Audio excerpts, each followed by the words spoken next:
to grab as much information. I know this has been going on for at least the last 10 to 15 minutes, as you just mentioned, Art. You know, starting off way down south along 288, and the belt itself is where we tried to intercept him. Got a little bit discombobulated of where exactly he was, but we did pick him up along 59 and the belt, and that's where he pretty much exited just right now, is on the eastbound side of the belt. Looks like he's actually slowed down a little bit, trying to get in a little tighter thing if there's anything wrong with his tires or not, but this side seems to be okay, but he definitely has slowed down quite a bit since we have joined the taste. You see someone's going to jump there. Here we go. Here we go, yeah. Look at this, Andy. Someone's jumping. Whoa, off the edge. It's a long fall.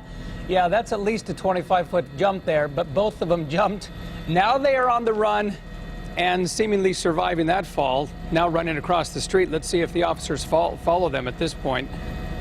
I don't see any officers on hot pursuit right behind him, Andy. Do you see anyone? Unfortunately, no, because they went over the overpass. They went right down onto the feeder road, so they're running across. They just ran across the feeder roads. They're now into a parking lot of a building. I'm just going to come back out a little bit more. You can see it's definitely on an industrial park area. Yeah. And now they're trying to hide from us and from everyone else. Now they're just hiding on the other side of this building in this little area. Those lanes. Where that chase ended. Right, and it appears there are two suspects that police are now looking for. You saw both of them just go on the side of that building there behind a fence into some of the trees that are there. The Sky 2 is zoomed out quite far, so it's hard to get our bearings on exactly where officers are at this time. But you can see that there is both of the suspects there right now. Looks like they're trying to jump over that fence right there. And this looks like it may be a commercial parking lot area, sort of an industrial area, not too far from a neighborhood. And we believe we are in the Missouri City area. And that may have been the Beltway that we were, let's see if Sky 2 Yeah, hard to get a good shot of the suspects. We need them to zoom back. Okay, they've slowed down a bit. They're sitting down. Looks like one appear to be out of breath from running so fast, trying to get away from police. One suspect is laid face down on the ground. The other is just sitting there in an empty parking space. Oh, it looks like an officer may be approaching. Officer approaching with caution. And so the other one is lying down on his back with his hands up. Here comes another police officer with his weapon drawn as well. It appears the suspects are following the commands given to them by the two officers who are there on the scene right now. And so we were just told the chase ended at the Beltway and West Airport. So in Southwest Houston, looks like a third officer just joined. The one just joined the suspect. That's right. They've got the suspect's hands behind his back so they can handcuff him. The other suspect sitting there as well. In that parking space, the other officer trying to get the cuffs around him. You can see two more police officers, another two. So this is turning into quite a scene out there on the southwest side of Houston right now. We, of course, do have a crew on the way to the scene right now. We're going to certainly bring you more information as soon as we get it.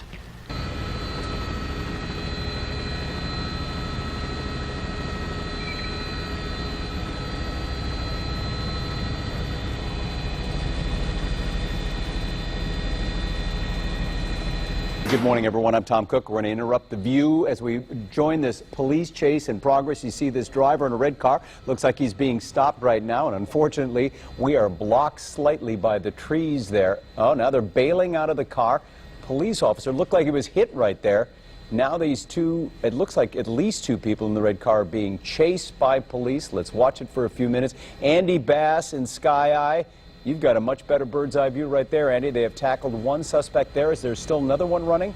I got this one person taken into custody right now. He's already been cuffed. You see him walking with a limp, so he might have hurt himself in the process. That police officer leading at least one suspect away. He appears to be limping, although you saw him being tackled. Now, it doesn't appear as though this officer has on a regular uniform, so it may be a special ops officer. I'm not quite sure. Again, there is one. This tank had been stolen from a local military base by a man with previous military training. No one knows for sure what he was trying to do, but the theory is that he was heading for government buildings in downtown San Diego. The scary part was that it was obvious that the suspect was familiar with the tank. We immediately got information that there were no munitions in the tank. However, if he could get to the tank, get the tank out, there is no reason to believe that he couldn't get a large shell into the cannon of the tank. In those films, you see all the vehicles behind, which are all police vehicles, keeping the public at a safe distance. If he had brought a shell into that tank, which would be quite possible, and fired that, it would have cleared 163 in the northbound lanes for many miles. There's a tank in my street. It drove through it. I mean, it demolished it. It was my van. Yeah, he pushed it all the way down here. He wanted to do it. He saw it in his eyes. He was having a good time, so.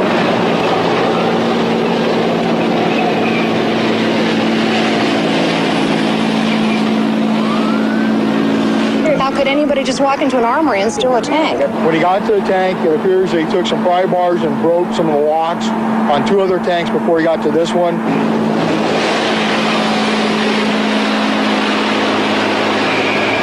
Put a tanker bar. We can stop it with a tanker bar. The police weigh up their options. One was to enter the compartment not knowing if the individual was armed. 2, they could have used gas. They thought about it. They decided not to. Gas would cause the driver to possibly be debilitated and go out of control. And 3, if the officers had entered the compartment when it was gassed, they would be debilitated. The next decision was, should we use lethal force? The officers decided yes, and that's exactly what they did.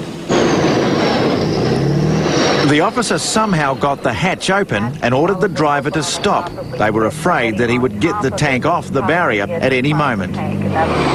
He resisted and was shot dead.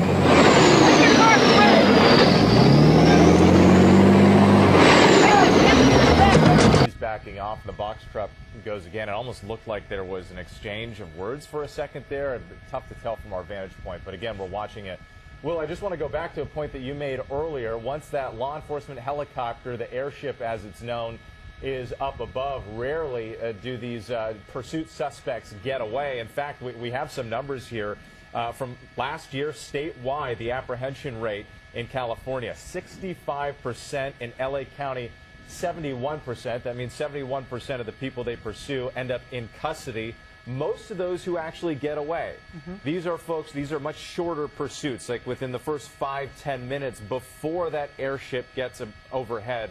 If you talk to law enforcement sources who deal in these pursuits, they'll tell you once that helicopter is up above, this person doesn't have too many options. And Will, there you go. He's going in and out, traffic slowing down. This is what we were worried about. We are in very heavy traffic now heading into the East LA area on the southbound side of the 5.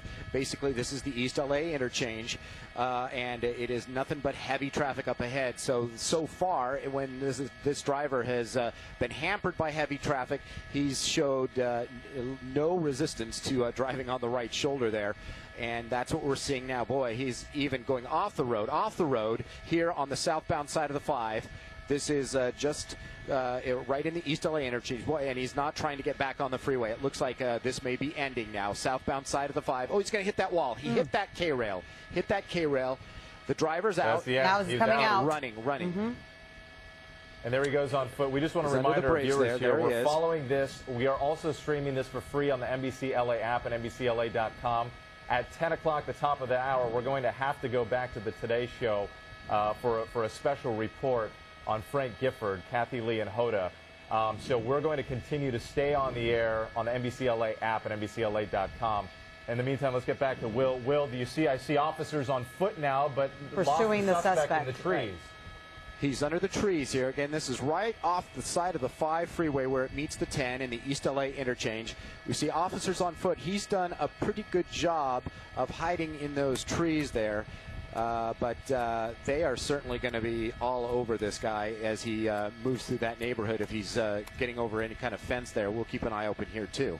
And, of course, we'll keep following this, even though we have to go back to the Today Show, as Whit mentioned, at 10 o'clock. But, of course, we'll have it on our news at noon, all of the latest updates, as well as you can follow this live right now on our NBC LA free app. Yep, you'll pull it up. It'll be streaming there right on your cell phone.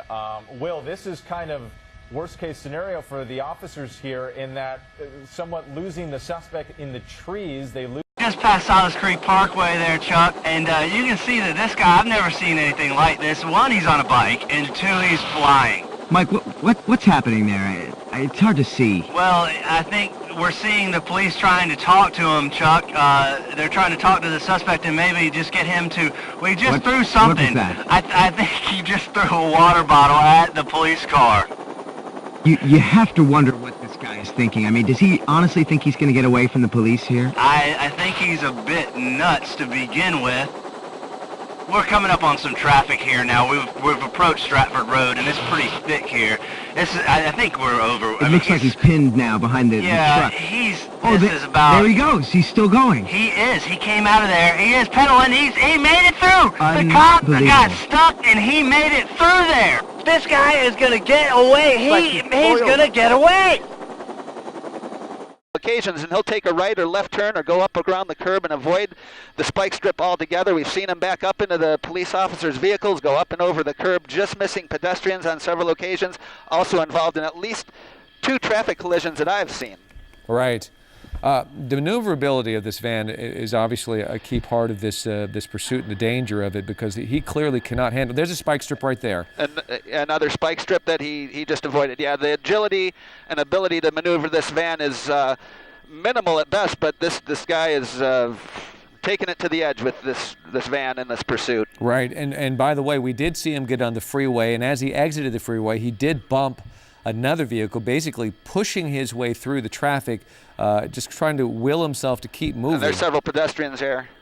And that makes it all the more dangerous when police have to consider a pit maneuver, using their weapons, even a spike strip that could drive him out of control. With people standing on these corners, there's another spike strip. He might have gotten that one. That one may have taken out his front left tires. I'm not able to tell yet.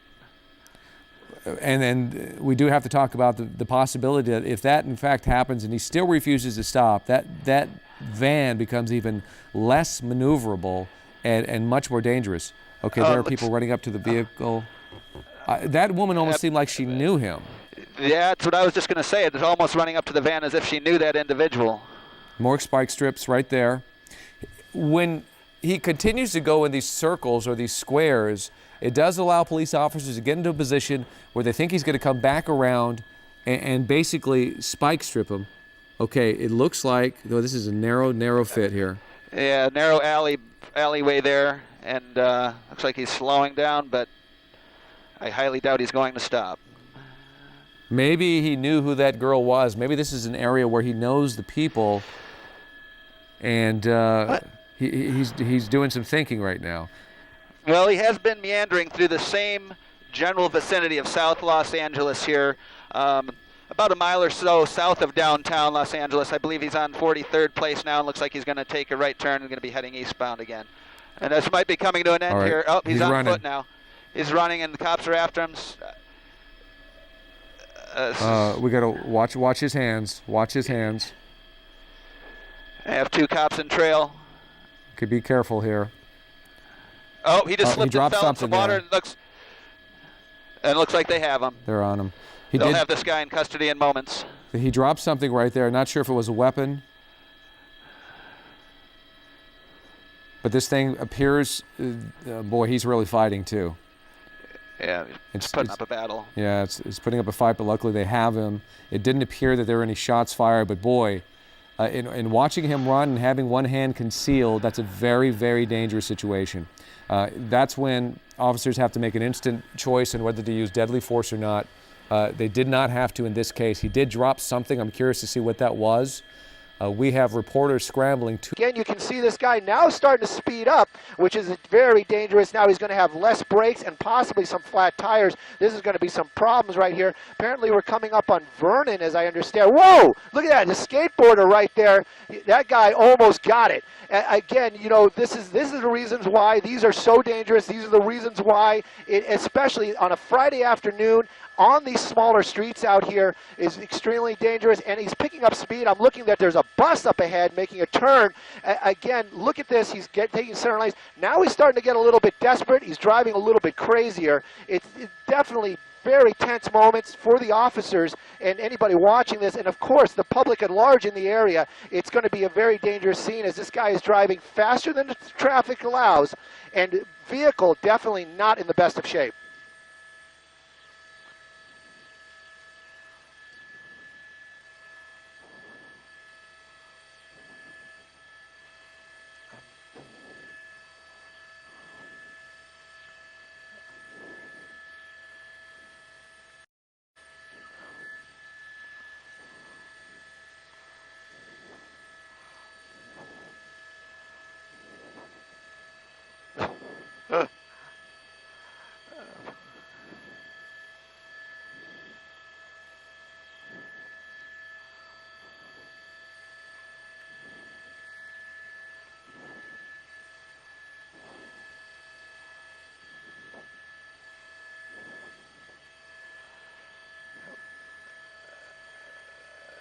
Well, you know, it's funny you bring that up right now as we're coming up to another major intersection out here with a lot of cross traffic this afternoon. Again, Friday afternoon, very busy in the downtown area, South Los Angeles. Cut that vehicle off, apparently going very slow. But what the point is right now is that my pilot was just talking with the pilot from the Sheriff's Department down there. Actually, they're probably talking to the Observer, and what we're hearing now is from that other helicopter is domestic violence. There's a domestic violence call. It was the original call for this. It looks like we're coming to a stop out here. The door is open. This guy is getting out of the vehicle. What? Oh, he's got a gun. He has got a gun. He is, and this could end kind of badly out here. He's gesturing very, yeah. This is not going to end very well. Shots fired. And he's still moving, still going out here. Sheriff's Department, he's still moving. You can definitely see a definite bullet wound to this gentleman, this suspect's back out here. It looks like he's collapsing, but he has not dropped the weapon. Has not dropped that weapon, and that is the problem out here. He's still got the weapon in his hand, and as long as that's going on, those officers will not approach him. And, you know, again, you can see the officers from the Sheriff's Department out here right now doing their tactical moves as this guy still has that weapon in his hand. You can see these officers got their guns out. They're giving him commands. Hopefully he'll be listening. Again, though, you can see the Sheriff's Department in force out here trying to get this guy to subdue. Very, very violent end to this pursuit. Apparently started as domestic violence.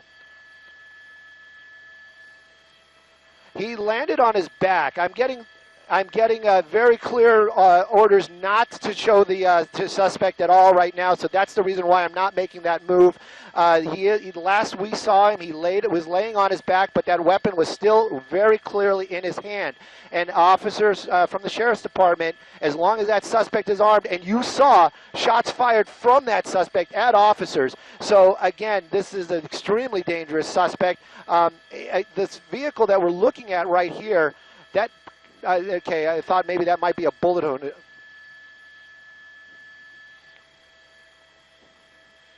Yes, that shield is bulletproof. Or is bullet resistant. I'm not sure if there's anything that's bulletproof in this world. Again, though, this could be something they could use to approach that suspect. Again, I don't know if he dropped the weapon or threw it or what he has done with the weapon, but I can tell you officers right here, deputies from the Sheriff's Department, still have their weapons out. They're trying to formulate a plan to take this suspect into custody. Again, though, that suspect extremely defiant. And again, this is a very, very bizarre ending, very violent ending out here in the South Los Angeles. And looking down through the downtown slot, and amazingly, it doesn't have much traffic at all. We've got a car that's over to the side right now. People are maneuvering around. It almost hit that one vehicle. Of course, that one vehicle did not know that. Well, look at this. They're trying to box him in, or they're just unaware of what this person wants to do. He's stopping here at Universal Studios, actually slowing down to go through that stop sign, and he might try to pull into the lot. There he goes. He might just be pulling over, try to wait it out, try to negotiate with CHP officers, hopefully get out of the car and just peacefully surrender. We're going to keep that shot a little wide because we don't know what's going to happen next. Now, the suspect is out of the car, and and that could be a problem for police officers if he doesn't comply completely. So he is complying for simply speeding, but he refused to pull over. Yeah, as you say, 4 hours ago, you can imagine the freeways he's traversed, the 210 for sure, well, 134, the 210. Now he is out of the vehicle, walking away slowly, and expect any moment now, I'm sure, to see police just run up and grab this person. The CHP had pulled back for a while, and he was being followed overhead by the CHP chopper. Some have questioned whether this person actually knew he was being pursued, but I don't know. This is a very strange scene here as the person is walking slowly away.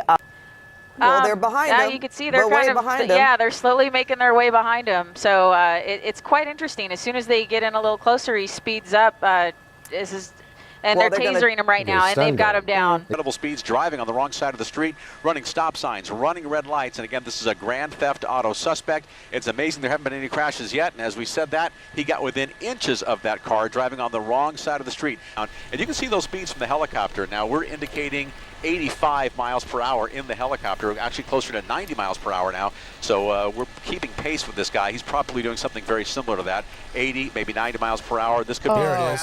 And yes, just made contact with that pickup truck. Now, on top of being a grand theft auto suspect, he's also a hit and run suspect. Southbound Highland right now. Southbound on Highland. Stay in your home. But you're right, Mark. And also, if you know someone who's out in those streets, give them a call. Tell them, get off the road right now. It doesn't matter if you're going to be late wherever you're going. Get off the road. This guy is crazy. A lot of folks are transitioning, coming home from work or leaving to go out to dinner. There'll be a lot of pedestrian traffic, and these are a dead end. Not a good idea. Now, this is a very precarious situation as he turns back. I mean, this has been one of the scarier chases I've ever seen, and I think he did clip that other car back then. Yeah. He's now bailing, foot bailing. Oh, boy. Jumped out. Oh, geez. Jumped out. We're going to get the street name here. This may be why he was running. And he's trying to. Well, the cops are going to get him. Cops are going to get him. Wow. Yeah, this lady's jumping out of the car. She's got a baby in the back. Woman. She's got a kid in the back of her car. Apparently, he has maybe one of the wheels on the other side of the vehicle is going low, and his speeds have actually increased up to 80 miles an hour here on Atlantic. This is a 35, 40 mile an hour zone area. First of all, why does the sheriff department not pit? And second, do we know how many suspects are in the car? I don't know how many suspects are in the car. As far as not pit, is the pit maneuver from what we've seen is whoa. Hold on, Captain. Hang on for 1 second, if you will. We're going to go to Stu Mundell in Sky 9. Stu. Well, we know we're in Alhambra, and you just saw that dramatic crash right there as he came around a corner. We're in a residential neighborhood. We were just trying to get you a street name, and you can see that suspect just running as fast as he can. He was just involved in that head-on collision into a parked vehicle. Now, that night sun is being provided, we believe, by the sheriff's department, and we've been following this guy running here through the trees, and possibly this might be the last spot where we're going to. There he is. He had backed off a little bit, but no, there's that one unit is just bulldogging him, just right behind him every moment that they can.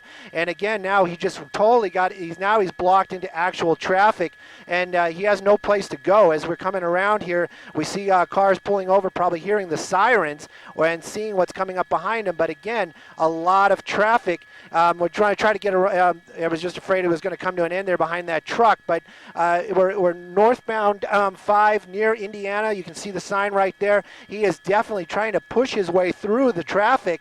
The civilians are hearing the sirens, and they're moving out of the way, but the driver of that pickup truck is the one who's taking advantage of that. You can see that right there. Officers right next to him, they're trying to block him in, but once again, he's gotten away. Then, because this pursuit is jumping on the freeway, getting off on city streets, CHP still in pursuit right now, but at what point do you then kind of change the guards and let the local authorities follow this suspect? Well, due to the fact that this pursuit has taken a life of its own, if you would, with going from city to city and county to county, it is best for us to continue in this pursuit.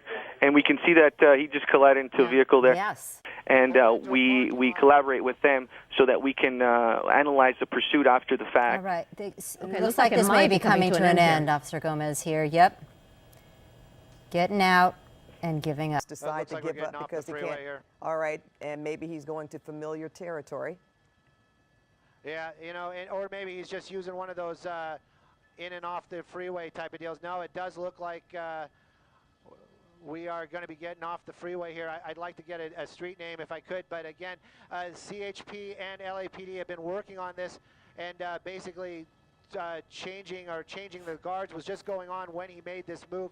We're definitely on streets out here, East LA area, and this, I'm sorry, this is going to be, we're in the Hollenbeck. Look at this. Look at these pedestrians. Just changing his mind. I don't know what the deal was there. Just basically made a U-turn right there. Maybe he really thinks that he can elude them. Looks like he's going into a walkway. And is he going to try a foot bail? Yeah. And, you know, this kind of gives you an idea that this guy really knows the neighborhood. That was a little walkway that took you onto a side street out here. Again, this kind of movement lets you know that this guy probably knows the area or got very lucky right there. Again, we're in the Hollenbeck area, so we're probably Boyle Heights is going to be the area. He got off the 60 freeway and basically started on some side streets, and then just said, you know what, I'm just gonna make this U-turn and work our way over here. Again, though, I'll get you a street here in just a second, but no officers behind him right now at all as we're approaching a major out here.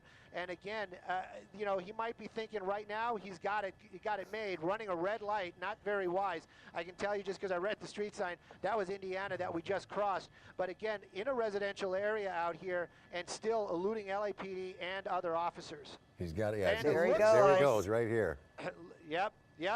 Looks like he's basically running into his house. You can see somebody else over there basically grabbing the bike for the guy. Basically just went into the home. I want to keep an eye on this guy with the motorcycle as he kind of puts it away. You know, again though, dropped the bike, ran underneath these trees into that home. Again, officers from LAPD, CHP, not quite here yet. Well, you know what's interesting is apparently not, because most of the people, if you noticed how slowly they were walking, those pedestrians trying to walk across the street, I mean, they couldn't see. Now, what is this about? Yeah. I have no idea. I have no idea if these people know this guy or are related to him. Yeah, basically, this guy just came and grabbed the helmet and is walking off. And, but you know what, you know, they're Stu? basically doing. Don't want to interrupt you, but Steve, that might be him. Didn't he have on a black and white checkered shirt and some white gym shoes? He looks like he took off the coat, Stu. You know, I think this is the other guy. I think this is the guy that basically put the motorcycle away after he dropped it. Now, there was a gentleman walking out with a young person. The young person was holding something to his face, and this guy had a black and white checked shirt on and some white gym shoes, and it looked like it could have been the guy on the bike. He just took off the overcoat. All right. You know, yeah, it could be. It could definitely be. That's your reward, Stu, for helping move the motorcycle into the garage. That's the helper. Yeah, that's the helper right there. That other guy basically just walked off. You know, I'm getting some direction. Go ahead, and look around for him. That may have been the guy. With the young person. Exactly, who did have something up to their face. Yes. That's him, isn't it? Looks like it. Black and white shirt, white shoes. Yeah. Dark pants. Hang on just 1 second here. I'm having a little difficulty holding this shot because we were set up for the other thing, but we'll definitely try to keep an eye on this guy right here. Again, hang on just 1 second. All right. Yeah, that's no problem. We can still see him. You're keeping him in. You're doing a good job. Yeah. It looks like he's going to be going behind a building here. It looks like we're working our way out towards a mall. Going to keep an eye on him, like you said. This could very well be him. Just walking along here, nothing to see here. I had nothing to do with that, is probably what he's saying to himself, but we might know different out here. I'm wondering if somebody is going to be able to notify the LAPD CHP about this as we're working our way. I don't want to lose him behind this tree. I'm working with my pilot. Again, there he is. That's him, right? Yep. Yeah, that's him. And And it is, you know, maybe he's just out for his afternoon walk, but very unusual behavior as this thing came to an end and he just kind of happened to be walking away. So we're going to keep an eye on this guy out here, and as soon as we are able to give you a cross street, which we might be able to do here very shortly, we will. But definitely, you kind of have to wonder, that younger woman just kind of disappeared. This guy is here all by himself, just walking along now. Well, even if we, as we will shortly, play back the video of him walking back out of that home or wherever he was, there was this person here with a young Whittier person and DeLamo. With something up to their face. Lama and Whittier. And it certainly looks like. I'm just working with my pilot, who's actually talking with the shirt to on. If anybody else, if they can hear us, Paul and Steve, with the black and white gingham shirt, the white gym shoes. It's interesting that that person emerged from that home, right, with this check shirt on and these white shoes. I thought he was going to surrender. Yep. And he's walking on Whittier. Walking on Whittier, and he passed Alama right there, and looks like he's going to start walking down, and kind of staying off the major now. So. And Stu, what were you saying about working with the pilot to Whittier? Yeah, I actually was working with Dan, my pilot, this afternoon, and he's passing along this information to other helicopters, officers out here to give them the location. Looks like he's he's not walking into the auto zone, but he's on Whittier. Definitely walked into the auto zone on Whittier. That's basically where he went to. Just walked into there. I'll get you that cross street right here in a second, but definitely we're at the corner of Whittier and Indiana. There's a officer right there. Whittier and Indiana walked into the. There we go. They're working their way over there right now. So.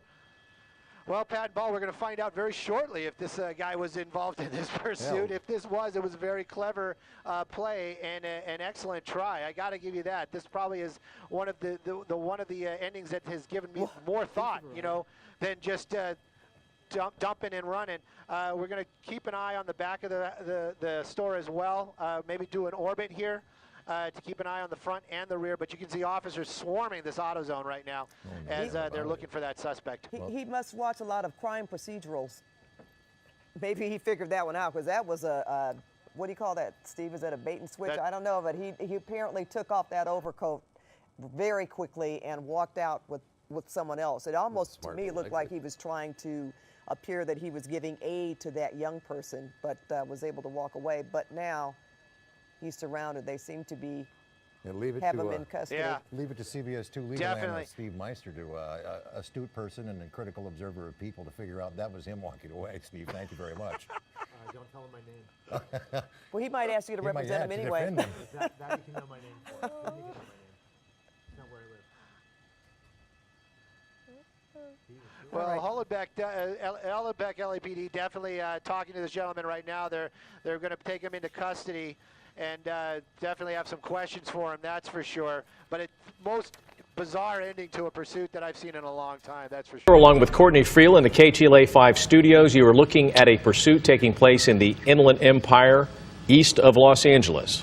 Mark Kono is up ahead in Sky 5. Hey, Mark, can you tell us anything about this driver, how fast he's going, where he even is? Well, Courtney and Glenn, good afternoon. Yeah, this pursuit was picked up by the LA County Sheriff's Department just a short while ago, maybe 20 to 30 minutes ago, out of the Walnut Station of the LA County Sheriff's Department here. They have basically made their way in towards LA County, and we are now southbound on the 605 freeway. In fact, southbound on the 605 will just be coming on the Whittier Boulevard off-ramp. Now, what we have here is a silver 4Runner that is occupied by, at the very least, 2 suspects wanted for burglary. Now, there may be more or additional suspects, as they call it, inside of that vehicle here. But this vehicle, again, traveling southbound on the 605 freeway, just coming up on the Whittier Boulevard off-ramp, traveling at a very, very high rate of speed. Depending on traffic conditions here, he has reached speeds in excess of about 80 to 90 miles an hour. He's basically in a situation where, based on traffic conditions, he's weaving in and out of traffic as you see it right now. He's in the number 1 lane, right next to that HOV lane to his left. And again, at least 2 burglary suspects wanted for the crime of burglary. Initially picked up by the LA County Sheriff's Department Department out of their Walnut station here. So he is making his way through the Whittier area and down towards Santa Fe Springs, southbound on the 605 freeway. Now, bear in mind where this pursuit came out of was the Walnut station here. They picked him up on the 57 freeway northbound, where he then picked up, again, the 210 freeway westbound, and now the 210 freeway to the south 605 is where we are right now. So he is basically making his way through LA County at this point. Southbound on the 605, the next off-ramp that he's going to be coming up on is going to be Washington. Now, we understand that the CHP may be also joining in on this pursuit here. There are, okay, it looks like he's going to be exiting right here at Washington. This is going to be a situation where he's going to have to slow down a little bit. There's a flatbed truck about 100 yards in front of him, and he's closing in on it pretty fast. This is just a two-lane off-ramp, so let's see what he does. He's going to have to make that sweeper turn or make the quick right turn, and it looks like he's going to make the quick right turn here. This is potentially not going to bode well for this guy. This is going to put him in a situation potentially where he may be stuck by the fact that he's put himself into a neighborhood where there might not be an exit. So he is southbound on surface streets, and he's going to make a right-hand turn into what looks like a cul-de-sac, and he's going to be off into the dirt here. He's going to be off into the dirt, and he is going to be making his way over towards the San Gabriel River riverbed. He is now just on the east bank of the San Gabriel River riverbed, and he's going to make a northbound turn. Look at this guy. He is basically off-road and in the dirt.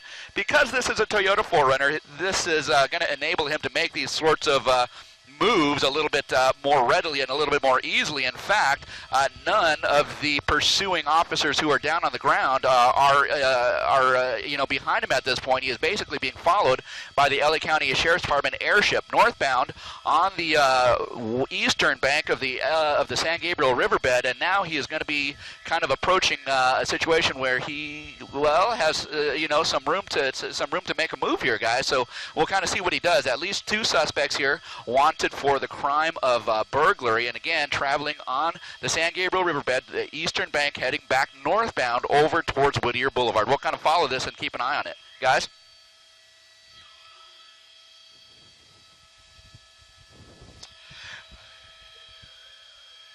Well, I tell you what, look where he is right now. That was one option for him to make a turn and get back over to surface streets, and he's basically let that opportunity go. So he's going to be staying on the eastern bank here.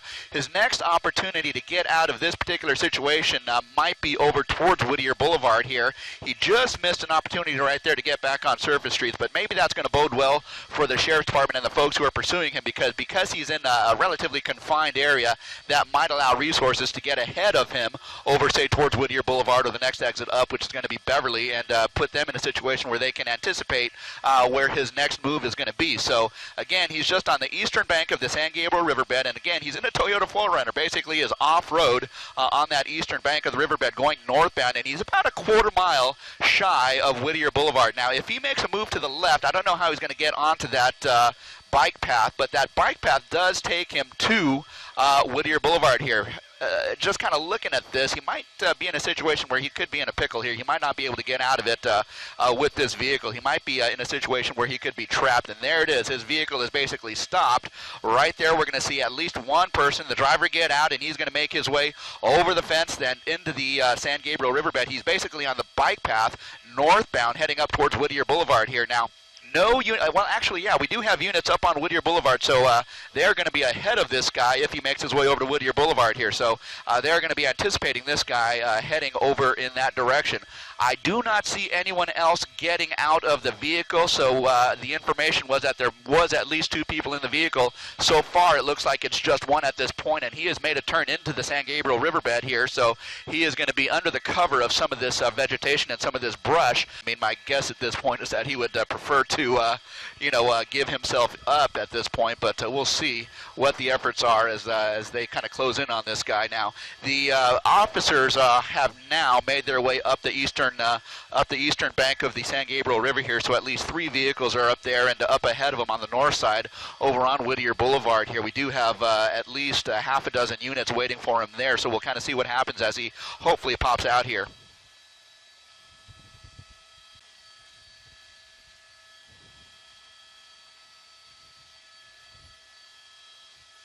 Yeah, Courtney, you saw it on our air just a couple of minutes ago here. The guy basically exited Washington Boulevard off the South 605, went over towards the San Gabriel Riverbed, and was driving in the dirt northbound on the eastern bank of the San Gabriel Riverbed, where his forerunner basically broke down on him or got stuck in the dirt, and he basically foot bailed. Now it is thought that he may have entered this tunnel right there. So the LA County Sheriff's Department deputies are on scene. They are at the entrance of the tunnel. It is thought that he might in fact have gone into that tunnel. Now where the tunnel ends up on the other end, we just don't know at this point.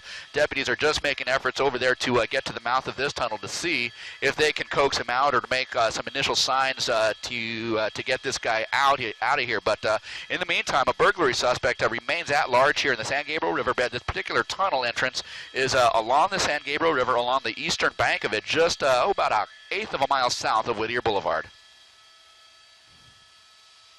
Now there is a lot of activity here.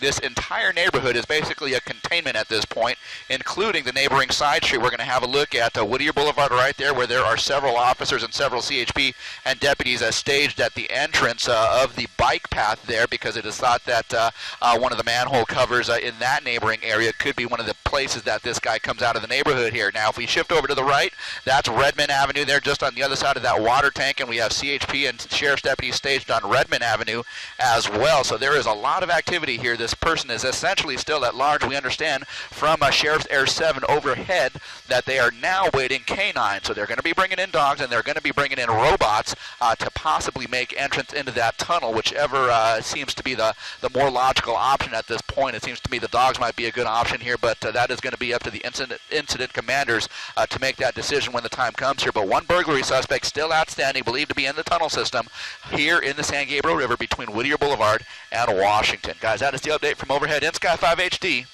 I'll send it back to you. Suspect gets out of the SUV, we believe it's a 4Runner, hops one fence, then starts running northbound along the San Gabriel River. Runs maybe 100 yards, 200 yards. He will eventually hop a second fence, tumble a little bit as he falls down into an area with some trees and some brush, and this is where things got interesting. He goes into a drainage tunnel on the east side of the San Gabriel River. This was just before 1 o'clock this afternoon. 1:30, LA County Sheriff's Department SWAT team arrives, goes into the tunnel. About an hour later, they are told to get out for their own safety. So for the past couple of hours, with the help of LA County Public Works, Sheriff's Department deputies and the SWAT team are going manhole to manhole to manhole, opening them up over on the Whittier side of the 605 freeway, looking for the suspect. About a half hour ago, that active search here was called off. SWAT team was called off. Deputies reopened this stretch of Whittier Boulevard, but I am told even though this was wrapped up here, they are following up on leads, still looking for that pursued suspect.